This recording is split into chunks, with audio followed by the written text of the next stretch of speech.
Bienvenue dans cette émission Domaines et secteurs, la documentation et la lecture, source du savoir et de la connaissance. Nous remarquons cependant que les bibliothèques, le peu qui existent, sont de moins en moins fréquentées. On en parle aujourd'hui et c'est tout de suite.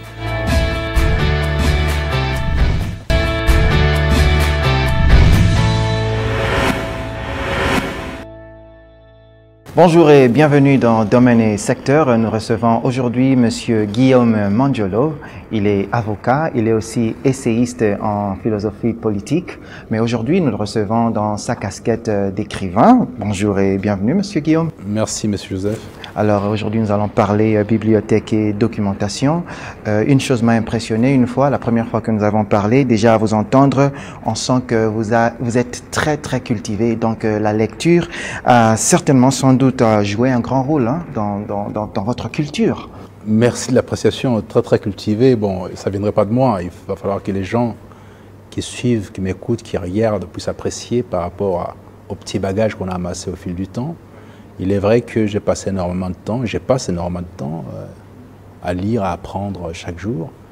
Je suis emporté ou porté par cette nécessité, cette nourriture particulière qui est l'apprentissage au quotidien, de sorte à ce que l'action que je dois mener dans n'importe quel domaine soit basée ou structurée par les vraies connaissances et non par ma passion simple ou des opinions qui seraient les miennes en fonction de mes sentiments. Ok, très bien. Et c'est depuis pratiquement quel moment de votre vie que vous êtes passionné par la lecture? J'ai commencé assez tôt. Je pense que j'ai encore des gens qui peuvent témoigner de ça. Il y a ma petite sœur Mangiolo, bébé, qui est là sur place à Kinshasa, qui a vu comment est-ce que mon père me torturait pour me pousser à la lecture. Je pense qu'autour des 6-7 ans, j'ai commencé déjà à pouvoir, parce que j'ai appris assez tôt à lire et à écrire, ce qui fait qu'il m'a poussé plus dans la lecture. À l'époque, la télévision n'était presque pas une préoccupation particulière ou une distraction, c'était pour les informations, ça s'arrêtait là. D'ailleurs, c'était en noir et blanc. Et finalement, c'est dans la lecture, au fur et à mesure qui m'est poussé à le faire, que j'ai découvert que je pouvais créer mon propre cinéma, mon propre film à travers la lecture.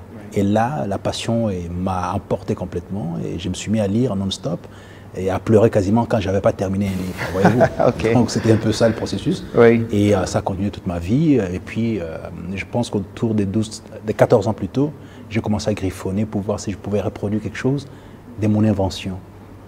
Ça c'est un peu Dostoïevski qui dit voilà, quelques idées de son invention. Donc pour faire toujours un relais avec certains auteurs pour lesquels j'ai énormément des passions, notamment c'est Dostoïevski qui est un maître absolu de l'écriture la plus raffinée, la plus flottante possible. Donc voilà, c'est tous ces outils-là, ces éléments-là, père, moi-même, par la suite, passion née du forcing du papa, finalement.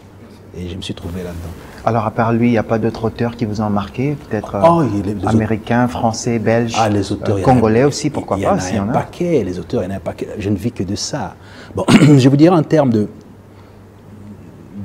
l'écriture pure, mon inspiration totale a été Dostoïevski. Dostoïevski m'a poussé dans la moindre mesure. En fait, ce sont les Russes en général qui m'ont poussé, mais Dostoïevski numéro 1. Vraiment numéro 1, c'est Dostoïevski. Parce qu'en lisant Dostoïevski, d'abord, Les pauvres gens, Les frères Karamazov, Crime et châtiment, il y a tout un tas de textes que j'ai lus. J'étais hyper passionné par cette écriture particulière qui vous donnait des fresques assez intéressantes en ce qui concerne l'espace Russie de l'époque et les comportements du peuple russe, à la fois dans son quotidien que dans des aspects politiques et économiques. C'est extraordinaire. Et puis à côté de lui, il y avait Tchekhov, donc forcément Tchekhov qui est le maître du théâtre russe très poussé. Il y a Tolstoï, bien entendu, Guerépé et tout le reste. Donc les Russes en général ont été vraiment à la base de mon écriture. Bon, maintenant, les orientations politiques, là maintenant on rentre dans une phase différente de mes orientations politiques et surtout l'écriture politique, de la philosophie politique.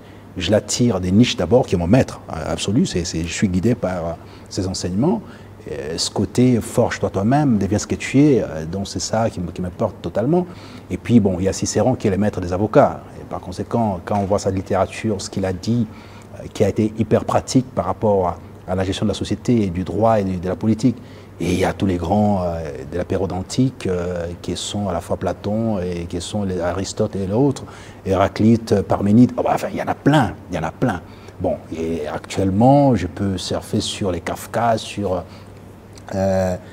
Armin Moller. Ben ça, Armin Moller, c'est un autre très très spécial, qui est l'inventeur de la révolution conservatrice, qui est une doctrine dans laquelle je suis versé.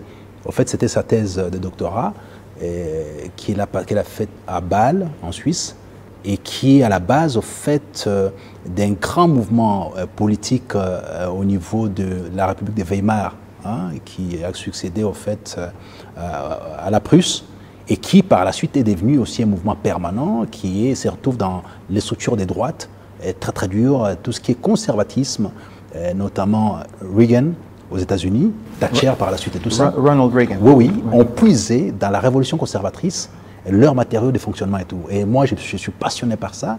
Maintenant, voir un peu son applicabilité à la RDC. Et d'ailleurs, quand on avait fait les premiers mouvements qui étaient les nôtres, les républicains à l'époque, avec des jeunes universitaires, et c'est cette pensée-là que j'avais portée pour pouvoir incorporer. Donc, en termes d'auteur, c'est interminable. Bon, Edgar Poe par ici, Dickens par là, pour voir un peu toute cette subtilité anglaise. Il y a tout un tas d'auteurs, Je ne sais même pas compter aujourd'hui parce que ça me revient en fonction des domaines dans lesquels on est en train de discuter. Alors à ce moment-là, j'ai fait appel à toute la bibliothèque, quoi. Exactement. Alors, Monsieur Guillaume, vous avez eu certes l'opportunité de lire beaucoup d'ouvrages. Vous avez sans doute fréquenté beaucoup de bibliothèques. Mais aujourd'hui, quand on revient ici dans notre pays, on remarque que c'est une opportunité qui n'est pas donnée à beaucoup de personnes. Est-ce qu'il faut s'en offrir ou bien c'est juste le manque d'infrastructures qui est le problème ici chez nous? Le problème est beaucoup plus profond que ça. Les problèmes beaucoup plus profonds, je le dis, je répète en permanence, on ne peut pas être un pays émergent si on n'a pas mis la connaissance en hauteur. Les premiers éléments pour un pays, c'est d'abord sa culture et qui doit être figée dans les marbres à la fois à travers la littérature, à travers sa philosophie, à travers son art, dans les autres arts, notamment l'architecture, la peinture et tout le reste. Mais l'art majeur, c'est l'écriture. Et l'écriture est figée sur papier, dans le document, qui doivent être placés dans les bibliothèques. C'est ce qui fait la puissance d'un État. D'où les ministères de la culture me paraît être le plus grand ministère qui permet à ce qu'un pays rentre dans la civilisation et structure ce qu'il est et mette en perspective toutes ses possibilités, de sorte à ce qu'on puisse savoir, dans les concerts de nations, vous comptez à travers quoi? Je vous donne un exemple simple. On aurait pu exploiter, par exemple, une grande littérature autour du bâton d'Ishango. Les bâtons d'Ishango, les osselets d'Ishango, ce sont les premiers signes mathématiques sur la planète et qui viennent de la RDC. On n'en parlait pas. Dernièrement, j'étais à la conférence à Kananga, où j'ai suivi le professeur Kaumba.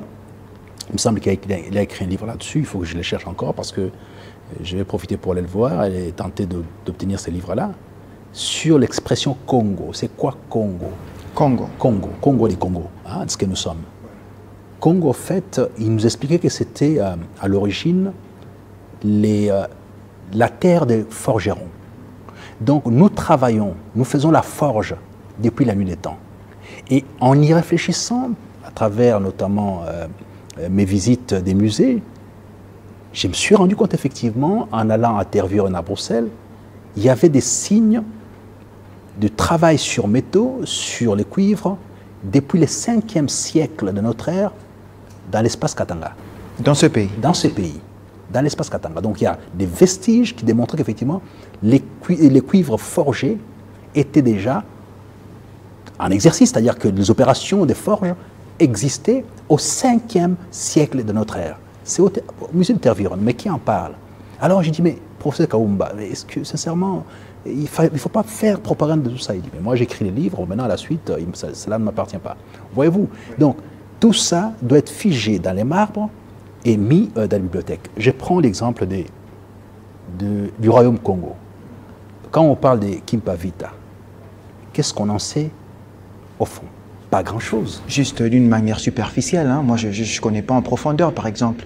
Je sais juste que c'était une militante qui hein, déjà dans son époque, qui s'est révolté, qui voulait parler, on l'a brûlé, je crois, et c'est juste là. Exactement. Et ça s'arrête là. C'est presque ce qu'on pourrait dire en termes européens d'une sorte de Jeanne d'Arc, mais en plus puissant. Parce qu'elle avait l'impérium, elle avait la puissance, elle a régné. Mais ces règnes-là auraient pu être à la fois utilisés en termes de matériaux historiques, mais mythifiés en même temps, en faire un mythe. Parce que les penseurs ont la capacité, je disais tout à l'heure, des éléments de notre invention, je peux inventer des choses qui doivent accompagner ces mythes pour faire en sorte que chaque jeune fille qui vient en RDC puisse savoir que nous, l'histoire du genre ne date pas des droits fondamentaux. L'histoire du genre, les genres en RDC existent depuis très longtemps, la femme a régné en RDC, elle a régné à un très haut niveau avec une puissance absolue, pas parce que c'était une femme, parce que c'était un être humain tout simplement qui avait les compétences. Et ça, c'est la force de la documentation. Eh bien oui, mais c'est là-dessus que ça se dit, ça se traite dans les documents. Et ces documents doivent être classifiés dans les bibliothèques. On doit les enseigner, les incorporer dans les cursus scolaires à la fois, quasiment dès la maternelle. Une petite fille qui apprend que bon, être fille, c'est extraordinaire d'être fille parce qu'il n'y a pas vie à exister. Et on lui donne une sorte de décor particulier, l'aura particulière. On la valorise, on la met en vedette. Et c'est ça, mythifier. Il faut mythifier ces types de personnages. L'exemple de Lumumba, les termes dans lesquels on parle de Lumumba, moi, ça ne me convient pas. Lumumba apprend par lui-même. Il est l'autodidacte. Lumumba devient célèbre sur base de quoi? Pas sur sa formation, c'est sur la lecture. Lumumba apprend à travers les livres.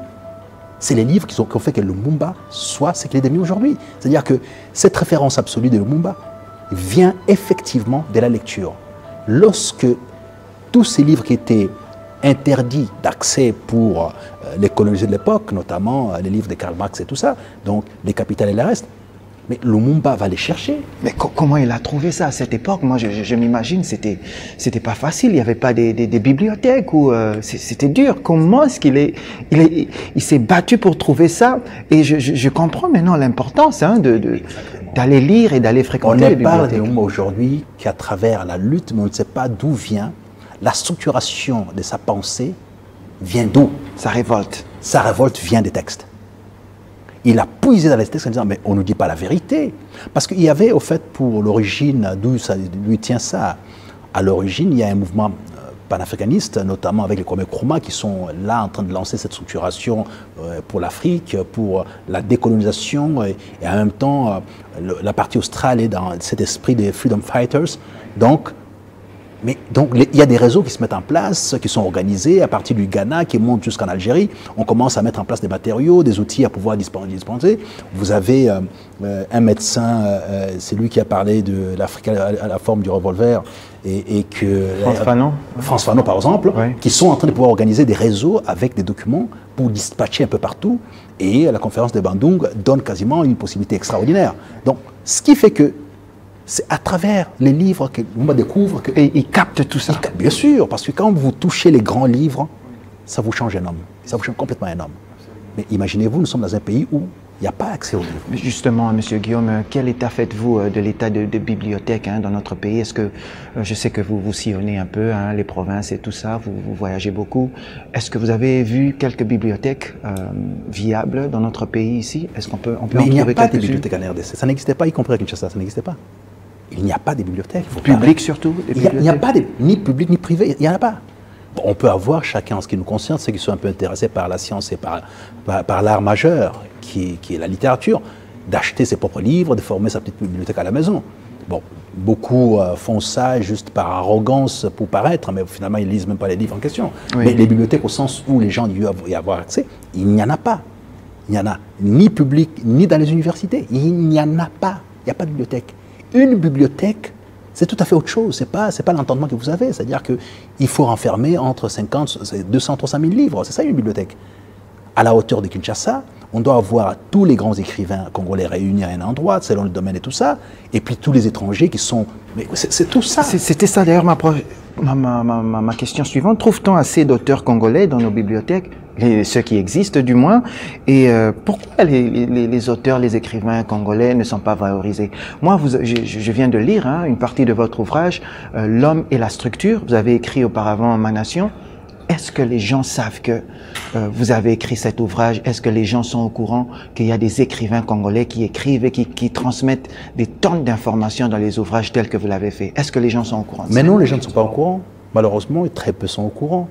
Et les très peu qui sont au courant n'ont pas la force de lire parce qu'ils n'ont pas l'habitude de lire. Et très peu lisent. Très peu lisent. Vous avez eu le temps de pouvoir lire ces textes-là, mais la plupart des gens n'ont pas ce temps-là pour lire. Le temps est consacré à la bêtise et au folklore, habituellement en RDC. La connaissance n'a pas sa place en RDC. On est dans la promotion de l'obsolescence des lettres congolais, et qui est un texte assez intéressant de Gunther Anders, qui explique que vous avez des sociétés qui sont démolies tout simplement du fait d'inversion de la pyramide. C'est-à-dire que l'intelligence est au sommet, on dit non, il faut inverser. La bêtise doit être au sommet, l'intelligence en dessous. Ça sert à quoi d'être intelligent? Ça sert à quoi de réfléchir sur la recherche fondamentale et appliquée, alors que bon, il suffit d'aller sortir dans la rue et insulter Kabila, ça suffira pour pouvoir exister. Voilà, on est dans ce type de concept où ça suffirait de pouvoir, pour une fille d'être jolie, de vendre son corps et ça suffirait pour pouvoir exister. Ça sert à quoi d'aller lire? Un garçon de faire de la musique, peu importe laquelle, tant qu'on peut gagner sa vie. Bon, quelqu'un d'autre faire la politique, bon, être dans l'opposition de la majorité parce qu'on est à la mangeoire, dans l'opposition parce qu'on va exister à travers les insultes qu'on porte, les estocades les plus cruelles qu'on porte sur un homme pour pouvoir exister. Et c'est pas comme ça qu'on peut construire une société. C'est ça la photographie de la société congolaise, malheureusement. Il y a, c'est vrai, quelques rescapés qui résistent ici et là et tout ça, à travers la recherche, la connaissance et tout ça, mais est-ce qu'ils sont écoutés? Ils ne sont pas écoutés. Justement, et pour ces rescapés dont vous parlez, il y en a très peu, et le peu, là, il s'inspire plus des auteurs étrangers. C'est aussi un comble. Hein, mais bien entendu, mais bien entendu, parce que tout simplement, la promotion qui est faite, elle est faite pour la petite promotion qui est faite, ou l'accès, quand vous faites quelques bibliothèques, y compris des Congolais puissants qui ont les moyens, quand vous allez chez eux, vous n'allez pas trouver les œuvres des Congolais, vous allez trouver les œuvres étrangères plutôt, tout à fait. Bon, maintenant, si vous regardez de plus près, quelqu'un comme Moudimbe, il aura fallu que la RDC prenne ça en charge, mais c'est pour sa traduction. Il écrit maintenant en anglais. Nous sommes un pays francophone, il aura fallu que Moudimbe soit publié en français. Donc il fallait qu'on s'en occupe. Mais qui s'en occupe? Personne. Nous avons les ministères de la culture les plus faibles de la planète, de l'univers. Voyez-vous? Parce qu'on considère que ce n'est pas un grand ministère. Vous avez déjà entendu les gens se battre pour ces ministères? Non, les gens ne se battent pas pour ça. Ils se battent pour d'autres ministères, pas celui-là, parce qu'il n'y a pas d'argent et rien du tout. Alors, pourtant, nous sommes un pays où la culture est très forte. On sent que... Ce qu'on a de plus important en RDC, des valables, d'extraordinaires, des supérieurs, c'est la culture. C'est ni les diamants, ni l'or, ni les cuivres. C'est d'abord la culture. Nous sommes une mosaïque de compétences et de connaissances et d'histoire. Plus de 420 ethnies dans le même espace, parlant des langues différentes. Un exemple. Je suis dans mon territoire de Luisa. Il y a 4 langues. À Luisa, on parle les Lolois, qui est ma langue, les Mbala, les Salampassou et les Kété. Mais ces 4 langues, quand les gens se parlent, chacun parle dans sa langue. Mais ils se comprennent tous. Mais cette mécanique particulière, ça correspond à quoi exactement? Il faut exploiter, il faut aller au fond pour comprendre. Et là, j'appelle M. Kamba Ibwacha de l'UPN, qui est spécialiste dans le domaine, pour nous expliquer un peu. Mais pas seulement expliquer, mais il faut écrire là-dessus. Comment ça se fait que... Puisque moi, je comprends les Loalois, je ne comprends pas les Kété, je ne comprends pas les Salampassou, je ne comprends pas les Mbala. Mais ceux qui parlent correctement ces langues-là, qui ont vécu dans ces milieux-là, ils peuvent se comprendre. Ils se comprennent sans parler la langue de l'autre, en parlant sa propre langue. C'est une magie extraordinaire. Non, c'est un mystère. C'est un mystère. Et ces mystères, il faut l'expliquer. C'est une richesse particulière, il faut l'expliquer. Et vous avez comme ça ces mêmes types de mécanismes. Vous pouvez trouver ça aussi ici dans le Congo central, ou un peu partout dans la République. Donc, ce sont des outils extrêmement importants. Et de la même façon, les plus de 420 ethnies, sous le contrôle toujours de M. Bouacha, ont chacune une musique, avec ses variétés, hein, avec plusieurs possibilités. Donc ça fait plusieurs possibilités en termes de musique dans les 400 ethnies. Nous avons simplement en harmonie ou les lieux communs qu'on a, c'est la même cosmogonie. C'est pour ça d'ailleurs que la lettre écrite par Léopold II, et c'est clair en disant, n'allez pas leur apprendre la religion, n'allez pas leur apprendre Dieu, ils connaissent déjà Dieu. Parce qu'ils sont monothéistes. Nous sommes monothéistes depuis la nuit des temps. Et comment ça se fait que nous sommes monothéistes? Toutes les tribus congolaises sont monothéistes. Et c'est attesté. Mais il faut comprendre comment est-ce qu'on est monothéiste. Exactement. Alors, moi je rêverais un jour que nous ayons des auteurs congolais qui remplissent les bibliothèques des universités avec leurs ouvrages, mais il se pose aussi un problème, hein, celui de publishing. Est-ce que le système publishing ici existe? Je sais que vous avez écrit des livres. Est-ce que vous vous êtes référé au publishing étranger ou bien vous avez utilisé les éditions qu'il y a ici sur place, Mabiki et autres? Bon, Mabiki, c'est un éditeur d'origine congolaise, mais installé, donc c'était un éditeur d'abord belge. Il n'est pas congolais, il est congolais d'origine, mais c'est en Belgique où il a pu avoir la possibilité de pouvoir produire, pas en RDC. Il a fait une extension au niveau de la RDC, mais il est basé en Belgique. Quand je l'ai croisé, c'était en Belgique que je l'ai croisé, il produit toujours en Belgique, il ne produit pas en RDC. Tant que vous n'avez pas un grand ministère de la Culture qui puisse considérer que les livres, c'est l'art majeur, il est difficile d'avoir des éditeurs pour pouvoir faire la promotion des textes. Et aujourd'hui, on est soumis au diktat de l'harmattan. L'harmattan, c'est une, permettez le terme, c'est une arnaque. Tout le monde le sait, mais vous n'avez pas le choix. Il faut passer par Harmattan. Vous passez par l'harmattan. Moi, j'ai refusé, j'irai jamais chez l'harmattan. On vous dit, voilà, vous financez vous-même 500 livres, hein, 500. Dans les coûts des 500 livres, vous financez. Et puis, à partir du premier livre acheté après les 500, alors en ce moment-là, vous pouvez commencer à toucher quelque chose. Alors, partant du principe déjà que pour vendre une cinquantaine de livres, ce n'est pas évident, espérez-vous vendre 500 livres? Ce n'est pas possible. Bon, des subventions sont nécessaires. Au jour d'aujourd'hui, les grands auteurs français, avant de toucher son stylo, l'éditeur lui envoie un petit 500 000, un petit 200 000 pour commencer son travail. Et puis, il commence à lui mettre la pression, en lui envoyant toujours un petit 50 000, et ainsi de suite, parce qu'il doit produire, parce que le marché est demandeur. Mais il faut créer ce marché-là, et ça ne peut être créé qu'en valorisant l'écriture, la lecture et le reste. Imaginez-vous un seul instant, nous sommes dans un pays où il n'y a pas un prix littéraire. Il n'y a pas de prix littéraire, vous imaginez? Mettez un prix littéraire de plus ou moins $1 million sur chaque année. C'est rien du tout, $1 million. C'est rien du tout. Vous allez voir. C'est-à-dire, c'est juste question de une incitation. Une incitation. Un peu de volonté. Au savoir. La quête vers le savoir nécessite de mettre le paquet. Vous avez des gens ici qui se disent mécènes, qui vont dans les footballs et tout ça, mais personne ne fait le mécénat pour la littérature. Si on parle de la Renaissance, on trouve extraordinaire Florence avec tout ça, les Médicis. Mais les Médicis existent aujourd'hui parce qu'ils ont été des grands mécènes, des très grands mécènes. Si on a aujourd'hui Michel-Ange, ce sont les Médicis. Il y a des gens comme Barack Obama et son épouse qui vont toucher 60 millions d'euros de dollars américains, je crois, juste pour écrire le livre sur leur expérience à la Maison-Blanche. Mais parce que leur culture, c'est d'abord ça. Vous avez des rentrées littéraires en permanence dans tous les pays organisés. Des rentrées littéraires. Il faut promouvoir l'écriture, la pensée. Je reviens encore sur le bâton d'Ishango. Les points de départ des mathématiques sur la planète vient des osselets d'Ishango dans la partie est de la République. Alors, vous êtes écrivain vous-même, vous avez à ce jour publié 2 ouvrages. 3 disponibles et beaucoup d'inédits. Oui, L'homme et la structure, c'est d'ailleurs celui que je suis en train de dévorer en ce moment et je vous assure que c'est magnifique. Il y a aussi Ma Nation que je voudrais bien avoir. Des espoirs, ce qui est déjà disponibilisé aussi. Alors, je voulais juste une touche personnelle. Qu'est-ce que M. Guillaume est en train d'essayer de nous communiquer dans ces ouvrages-là? Quelle est votre pensée? Il y a 2 démarches. La première démarche, elle est totalement nietzschéenne, c'est-à-dire qu'avant de pouvoir donner aux autres quelque chose, il faut déjà se construire soi-même.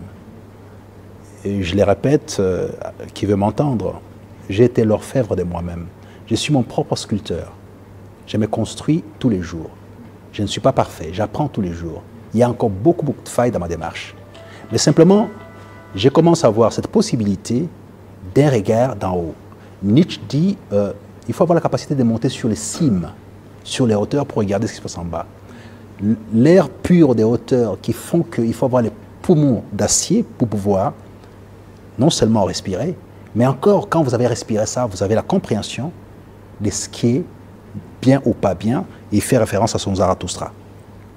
Le fait de monter sans cesse sur cet arbre de la connaissance, on regarde en bas, on voit un peu mieux ce qui se passe en bas. Alors j'ai dit aux gens, écoutez, là où vous êtes, c'est pas bon, il y a un serpent qui arrive. On commence à voir la clairvoyance, cette lumière, mais très très ardente, qui vient vous frapper. Un peu que disait Héraclite, l'enseignement est un soleil pour celui qui les reçoit. Donc quand on reçoit ce soleil-là, on a envie de dire aux autres, mais regardez, vous ne pouvez pas faire ça, c'est pas bon. Lorsque je vous dis par exemple que les ministères de la culture dans ce pays pourraient être quelque chose d'extraordinaire, et je sais comment le financer d'ailleurs.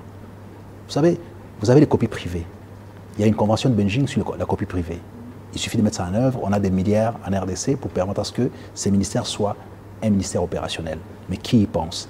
On est tous collés au trésor public, avec les circuits de la chaîne des dépenses. Ce n'est pas comme ça qu'il faut voir les choses. Il faut voir autrement. Il faut élargir l'horizon de la pensée. Oui. Alors, il me reste encore 2-3 petites questions. Si j'aime beaucoup ce que j'ai lu dans L'homme et la structure, vous faites une longue introspection de la société congolaise. Vous décrivez comment elle est amorphe, résignée, prête à s'accommoder, toutes les situations qu'elle se contente de subir. Donc, vous êtes un très très bon observateur et au travers de vos écrits, vous communiquez beaucoup d'informations et des richesses à vos lecteurs. C'est au fait ce que c'est qu'un écrivain. Il observe sa société et il transmet des choses, il transmet des informations et même des valeurs. Oui, exactement. C'est ça, au fait, l'histoire d'être sur la colline, sur la montagne ou sur l'arbre de la connaissance en train de regarder en bas. Je n'ai pas encore atteint les cimes ou les hauteurs les plus importantes. Je suis encore dans la quête de moi-même et je suis encore en train de monter. Mais simplement, lorsqu'on arrive à monter, on regarde en bas, on voit les choses. Et on constate une chose qui est malheureuse, c'est celle du comportement des oiseaux du ciel. Les Congolais se comportent comme les oiseaux du ciel dans la Bible. Ils sont nourris par hasard, ils dorment par hasard. C'est-à-dire que le lendemain n'est pas garanti. Personne ne pense au lendemain. C'est-à-dire, bon, Dieu pourvoira. Quel est ce Dieu-là qui a pour principe pourvoir alors qu'on vous a donné un pays immensément riche, culturellement très avancé, et jusqu'à aujourd'hui, vous demandez encore à Dieu de pouvoir vous organiser la suite. Ouais. Et vous-même, vous faites quoi? Dans Le ventre du désespoir, un de mes textes, celui l'art de la discussion et la fresque sociologique et psychologique dans la discussion en RDC. Je mettais face à face deux personnages dont un expliquait d'où on vient, qui sommes-nous, enfin qui il était ou vers où il allait. Et à la fin du livre, les personnages disent à l'autre, celui qui est en face de lui, ne cherche pas à être comme moi, deviens ce que tu es, parce que tout simplement, il y a un mot spécial qui est dans le Coran, qui dit « Ikra ». Dieu t'a doté d'un cerveau pour être son image. L'image n'est pas photographique. C'est la capacité de la transformation que tu as.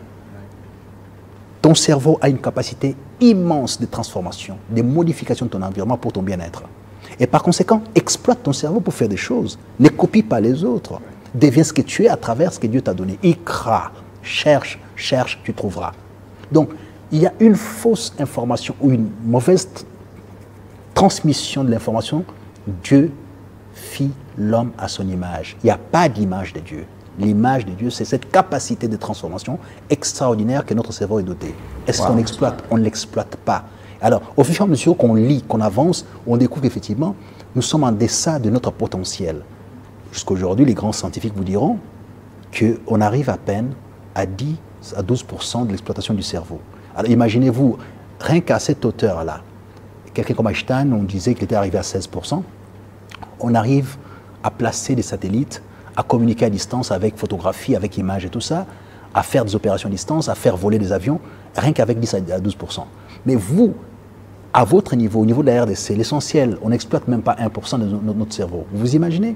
Et vous prétendez être l'image des dieux, allez demander tout le temps. Mais oui, mais il vous a déjà donné le cerveau. Vraiment. Voyez-vous? Exactement. Ça j'aime bien. Hein. Ça, c'est magnifique. Mais Monsieur Guillaume, il y a un constat qui est amer. Aujourd'hui, les jeunes ne sont plus vraiment intéressés à la lecture. Ils ne fréquentent plus les bibliothèques, les peu qui existent. D'ailleurs, pour y aller, ça ne traverse même pas leur esprit.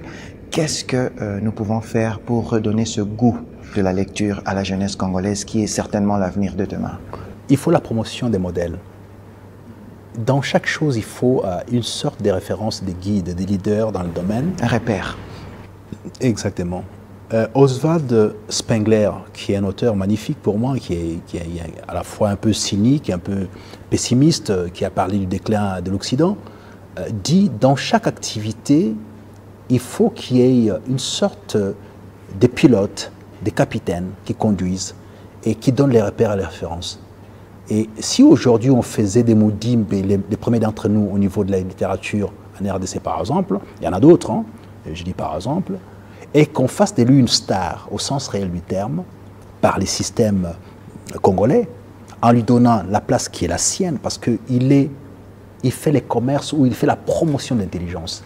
Qu'y a-t-il de plus nécessaire dans une société que de promouvoir l'intelligence et de donner la place prépondérante à ceux qui font la promotion de l'intelligence? Si nous qui bien faisons, accompagner médiatiquement, bien sûr, c'est-à-dire que si les télévisions se battent pour que un Moudimbe, un Elikambokolo et un Manjolo soient sur leur plateau, que à cette heure-là, tout le monde est devant son petit écran. On dit attention, aujourd'hui c'est l'heure de vérité, c'est l'heure de la science, c'est l'heure de la promotion de l'intelligence.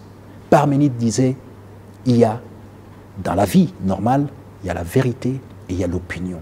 Alors l'heure de vérité, c'est l'heure où la science vous est amenée dans votre petit salon et votre famille autour d'une table en train de suivre cette promotion particulière de la science, mais une science qui puise ses matériaux dans ces Congos profonds, dans les scories de l'histoire congolaise et de toutes ces épopées particulières, les Kipavita, les Lumumba et autres, tout ça. Donc, c'est toutes ces choses-là qu'il faut porter. Mais il faut que ces modèles extraordinaires de cette science-là soient portés avec la même passion par l'État et que ça devienne des institutions. Il faut institutionnaliser les personnalités qui ont pour mission d'amener l'intelligence.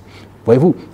Et là-dessus, juste pour clôturer sur ce point-là, Voltaire se déplace, il arrive en Angleterre, en exil, et puis il pose la question, écoutez, moi je viens de chez nous là-bas et tout ça, de la France, voilà, les hommes célèbres, c'était le roi qui était très célèbre et tout ça, et chez vous ici, qui sont les hommes puissants célèbres? Les Anglais lui disent, mais chez nous, c'est pas ça, les grands hommes chez nous, c'est Darwin, c'est Newton.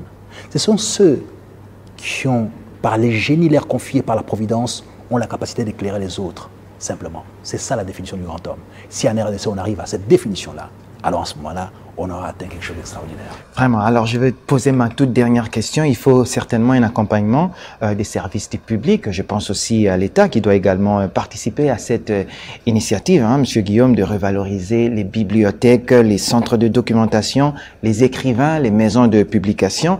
Et je vais aller même plus loin, et même les archivistes. Tout ça participe à la structuration d'une nation, d'un État, au sens étatique du terme, au sens profond du terme. Nous sommes ce que nous sommes à travers notre passé, à travers nos compétences, à travers notre culture, à travers notre projection vers le futur. Et ça, c'est figé dans les textes, organisé dans tous les coins de la République. On doit avoir une petite bibliothèque pour les petites écoles, les grandes écoles, ainsi de suite et tout ça, organisé avec l'archivage réel. Chaque acte que nous posons pour l'intérêt de la nation doit être absolument coulé dans les marbres et posé dans les bibliothèques. Alors, il faudrait à un moment donné qu'il y ait une sorte de jury spécial pour accorder les ministères de la Culture à quelqu'un. Il faut venir avec des vraies ambitions. Tant qu'on vient au ministère de la Culture juste comme politique pour avoir un poste, quelque chose qui vous permet de pouvoir survivre, avoir vos 10 000 $, je ne sais pas quoi, un véhicule avec les gens autour de vous pour vous faire applaudir en tant qu'excellence, bah écoutez, à ce moment-là, on passe à côté de la réalité. Il appartient à celui qui a des prétentions d'être ministre de la Culture d'innover, de promouvoir l'intelligence, de créer des prix qui puissent booster les secteurs en question, parce que la première structuration de la RDC, c'est d'abord la culture. Qu'est-ce que la RDC est connue dans le monde entier aujourd'hui à travers notre musique d'abord. Vous faites les tours de l'Afrique et du monde, même dans les films étrangers aujourd'hui, c'est la musique congolaise. Elle est extrêmement riche, même si il y a du folklore dans l'amusement entre musiciens, tout ça, c'est pas ça le problème. Il faut aller dans le fond. Chaque artiste a un son différent qui est lié à ses origines, qui est lié à cette mosaïque particulière qu'est la RDC. Et ces choses-là, c'est tout ce qu'on a en fait. Si aujourd'hui on codifiait notre musique en termes de son exploitation savante, ça nous ferait des milliards et des milliards en RDC direct. Mais on ne les fait pas parce qu'on ne considère pas ça comme étant important. On part du principe que faire encore la chasse à la cueillette à travers l'exploitation du cuivre qu'on prend tel quel, qu'on vend, c'est ça la richesse. Mais non, ce n'est pas ça la richesse. La richesse, c'est cette capacité de pouvoir transformer son environnement d'abord pour sa propre consommation et pour partager avec les restes du monde. C'est ça la richesse. Or, la transformation passe par les savoirs, les grands savoirs. Les bibliothèques, c'est vraiment la Mecque du savoir se trouve là. Quand vous cherchez Kimpa Vita, oui, mais Kimpa Vita, on a écrit Kimpa Vita, tel a écrit Kimpa Vita, tel autre. Vous passez, vous avez la connaissance parfaite, vous y ajoutez un peu du vôtre. C'est ça, la connaissance. Merci bien, M. Guillaume. Un petit mot de la fin, peut-être? C'était un plaisir, au fait, de parler culture, de parler savoir, ce qui est rare chez nous. J'ose espérer que cette émission passera et que les gens suivront. Et ça pourra faire des émules, pourquoi pas, et que les autorités qui suivent doivent prendre les relais d'une certaine façon pour faire la vraie promotion de la culture et de l'art. Quelqu'un de cultivé, quelqu'un qui produit de l'intelligence ne peut pas être un mendiant. Hein. C'est pour ça que vous avez dans certaines cultures, comme Diogène avait refusé tout, en disant je préfère ne pas accéder à quoi que ce soit, parce qu'il n'y a pas assez d'intelligence dans la société. Je cherche l'homme que je ne trouve pas, je cherche la vérité que je ne trouve pas dans la société, et par conséquent, ça ne m'intéresse plus. Jusqu'au jour où les rois arriva devant lui, les trouvant au sol couchés, il lui demande, écoutez, qu'est-ce que je peux faire pour vous pour sortir de cet état du cynisme absolu? Il dit, tout ce que vous pouvez faire pour moi, c'est de vous écarter, parce que vous empêchez le soleil de m'atteindre. Vous imaginez, c'est-à-dire, je n'ai même plus besoin de vous, parce que j'estime que vous n'avez rien à m'apporter. On ne peut pas atteindre cette extrémité-là, parce que, bon, ça, c'est être aussi, pour l'actualité, être salafiste ou fondamentaliste, ce n'est pas nécessaire. Il faut composer, il faut être tolérant. Je pense que la grandeur est dans la tolérance et dans l'ouverture de l'esprit. Ceux qui nous suivent doivent vraiment avoir cette dimension particulière, la considération de la culture comme étant les socles de ce que nous sommes et l'horizon indépassable pour la RDC. Très bien. Monsieur Guillaume Mangelo, je vous remercie. C'est moi qui vous remercie. Voilà, c'est la fin de cette émission. J'espère que vous l'avez bien suivi. On se retrouve très prochainement pour un nouveau numéro. Dans l'entretemps, portez-vous bien et à la prochaine.